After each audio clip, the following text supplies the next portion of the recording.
Sore Bapak, kami dari Prodi Usaha Perjalanan Wisata bertujuan kemari untuk mewawancarai Bapak. Maaf sebelumnya mengganggu waktu Bapak dan terima kasih atas kesempatan untuk mewawancarai Bapak. Nah, selanjutnya ada beberapa pertanyaan yang akan rekan kami ajukan ke Bapak. Nah, untuk pertanyaan pertama, Bapak mendirikan perusahaan ini dari tahun berapa ya, dan jenis perusahaan apa yang Bapak bangun ini? Udah, dan itu jenis perusahaan ini adalah di bidang travel wisata umroh. Dibangun tahun 2021. Nah, mungkin ada pertanyaan berapa kali pemberangkatan umroh per tahun?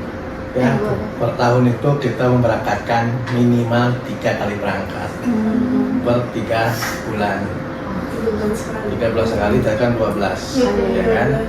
Karena di bulan puasa itu pasti off, karena kan berbenturan dengan nanti bulan puasa, Dzulhijjah kan berbenturan dengan haji.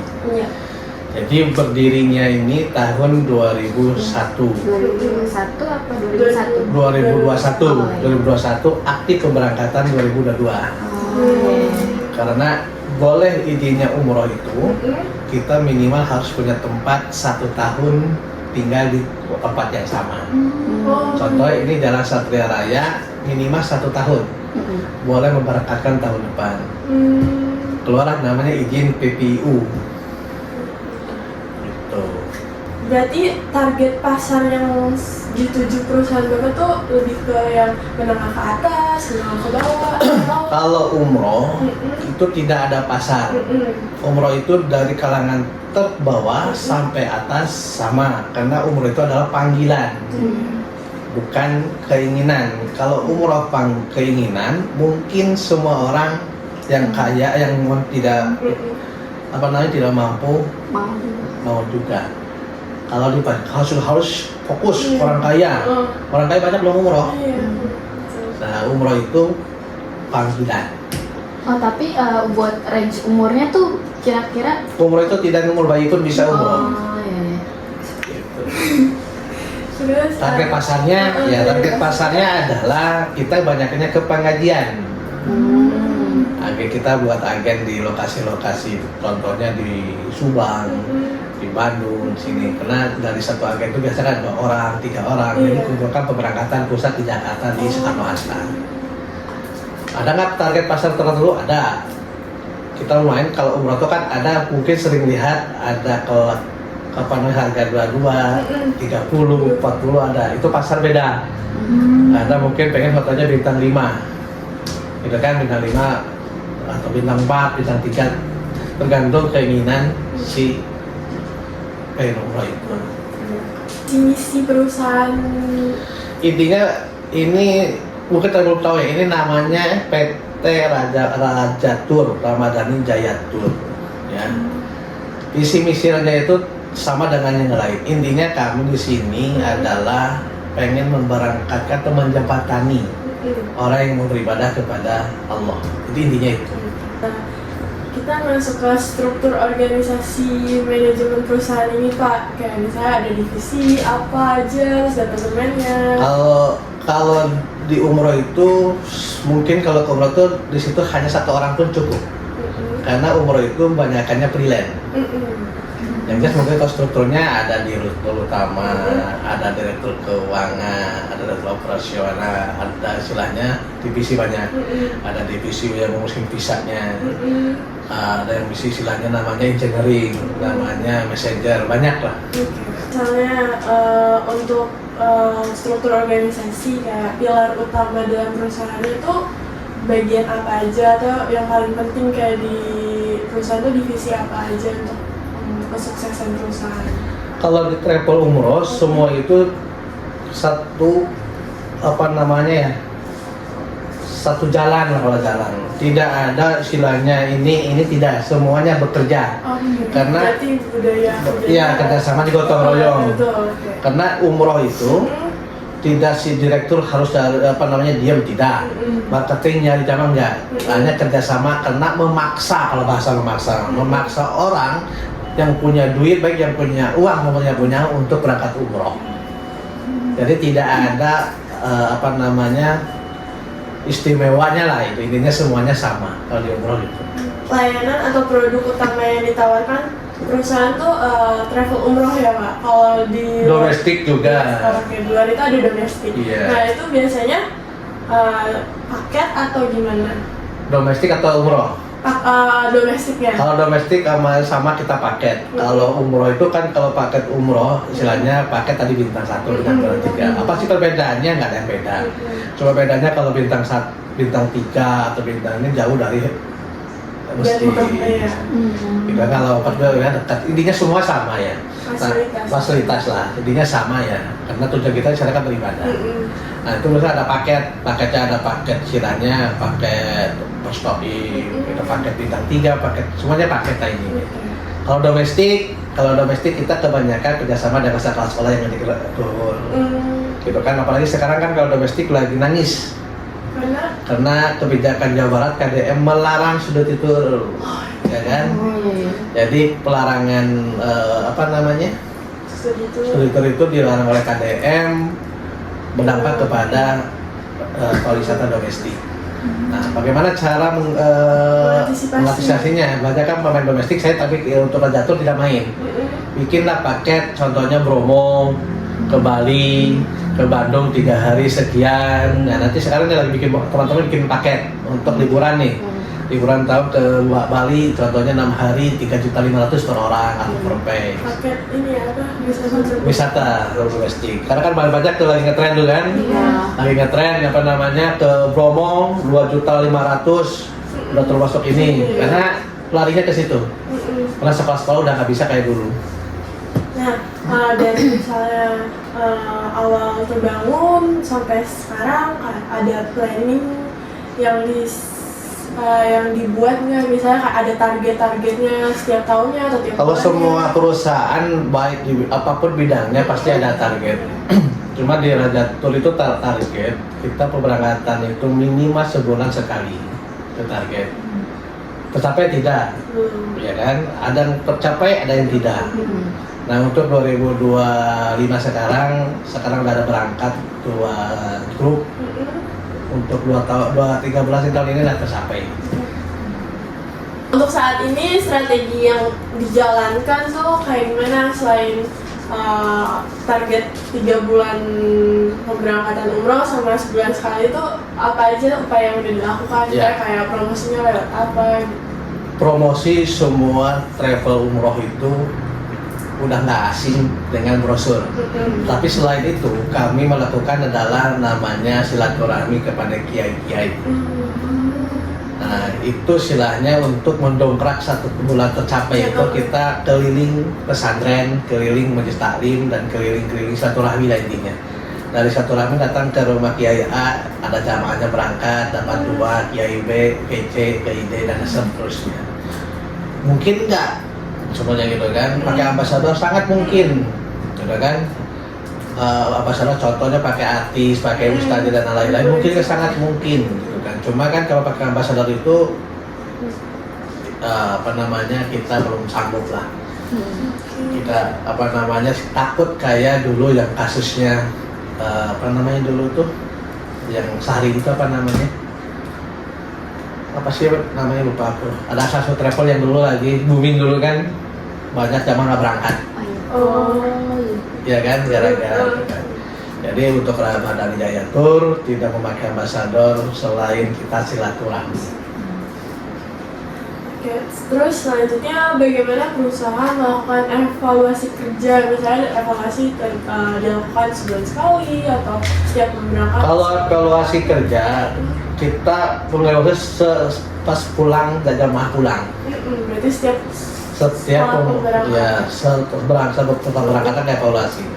Bagaimana perjalanan, bagaimana jamaah itu, karena kita kan berangkat dan pulangnya kita bertanya kepada si jamaah.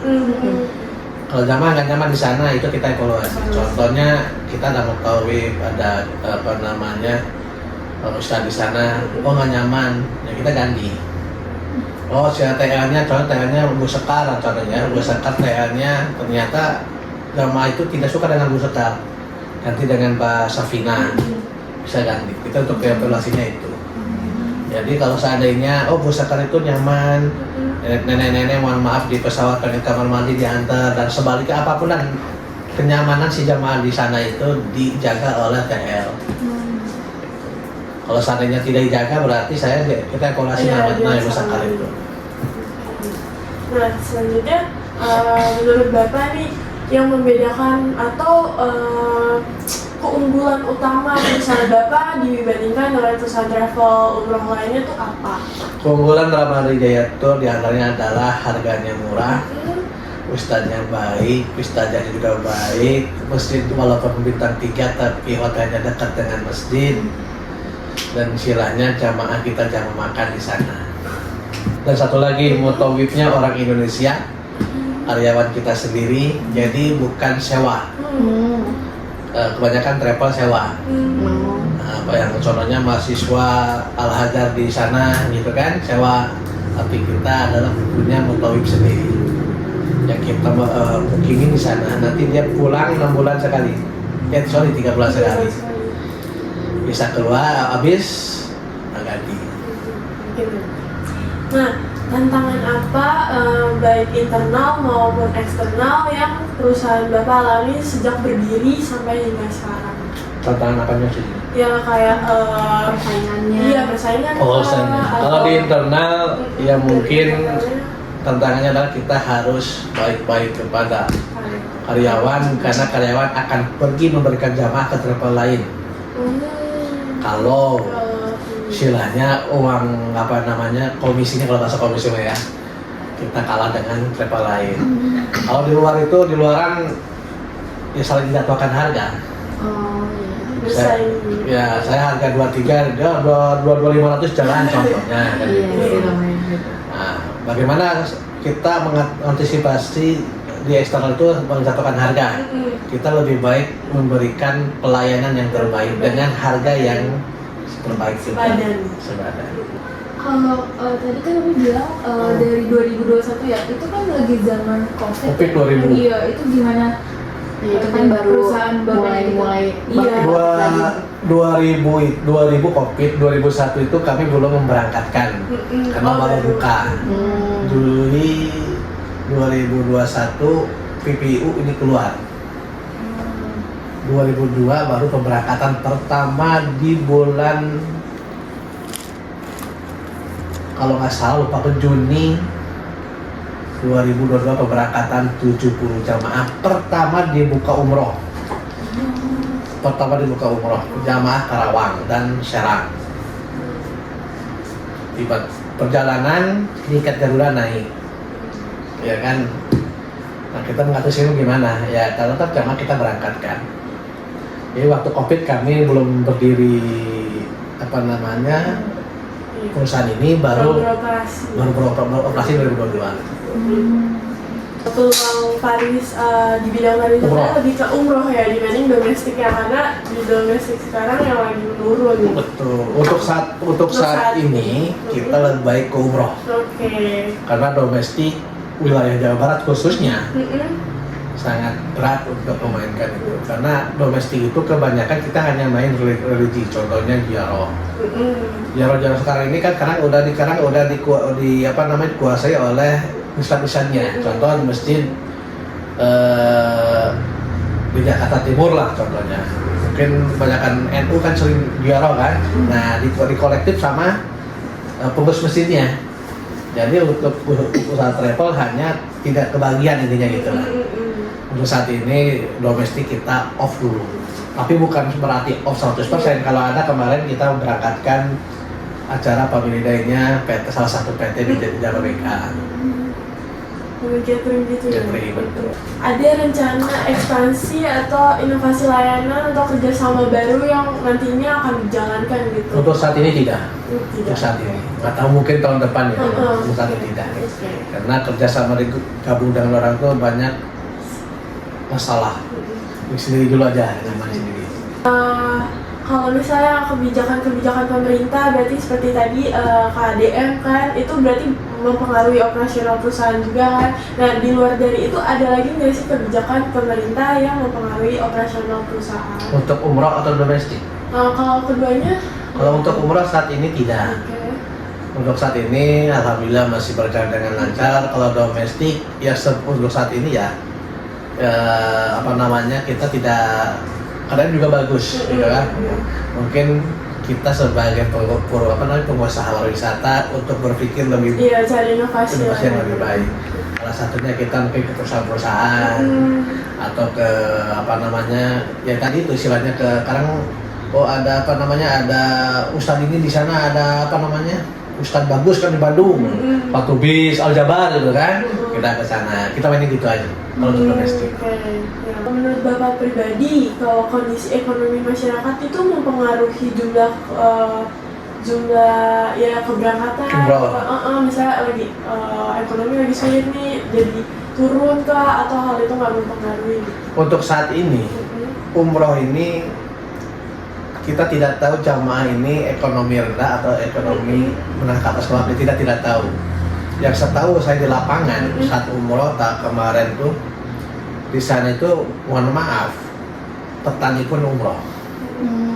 Jadi kalau untuk umroh itu balik lagi dari awal tadi, umroh itu bukan untuk si kaya, bukan untuk si miskin atau untuk ekonomi maju atau enggak, karena umroh itu panggilan. Itu poinnya. Kan udah perbedaan zaman berasa banget nih, kayak misalnya dari anak-anak Gen Z gitu, atau nggak tren-tren wisata yang beda-beda, atau kan banyak pemberangkat yang maunya banyak nih. Nah itu tuh berpengaruh nggak sih ke perusahaan? Jadi kayak perusahaan tuh harus menyesuaikan lagi atau tetap ada ya standar perusahaan tuh kayak gini nih, atau kita harus menyesuaikan kemauan konsumen gitu. Jadi kita semua kita ngikutin kenyamanan konsumen. Contoh konsumen sekarang itu kan mohon maaf, kalau umroh itu kan bukan hanya pengen ke masjid. Iya, betul. Pengen jalannya turnya ke Toi kemana. Nah ini Raja Tour di Oktober 2026 akan bikin paket jalan-jalan Eropa plus umroh. Jadi itu untuk menarik Gen Z-nya. Gen Z sekarang itu mohon maaf identikkan dengan jalan-jalan luar negeri. Tapi bagaimana kami sebagai pengusaha travel, Gen Z itu istilahnya pengen masuk ke Madinah juga, ke Masjidil Haram juga. Jangan hanya pengen lihat tuh Singapura, jangan lihat ini lagi gitu kan. Pengen lihat adalah Masjidil Haram atau Masjid Nabawi. Maka kita bikin judul jalan-jalan Eropa plus umroh. Nah, kemarin udah berakhir lagi, sekarang lagi masih perjalanan jalan-jalan Hainan Cina plus umroh. Harga kita diangkat 27 di 30. Kita ngikutin rasnya Gen Z sekarang.